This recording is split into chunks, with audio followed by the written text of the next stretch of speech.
Ассаламу алейкум рахматуллахи ва баракатух. Орозоңуз кабыл болсун. Орозодо жыныстык катнаштан кийин гусул алыш керекпи? Орозо болгон учурда баамдаттан шамга чейин жыныстык катнаш кылганга такыр болбойт. Ким атайлап кылса 60 күн карыз болот.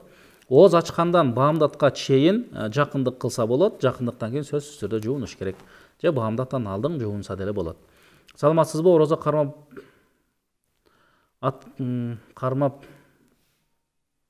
Ооба.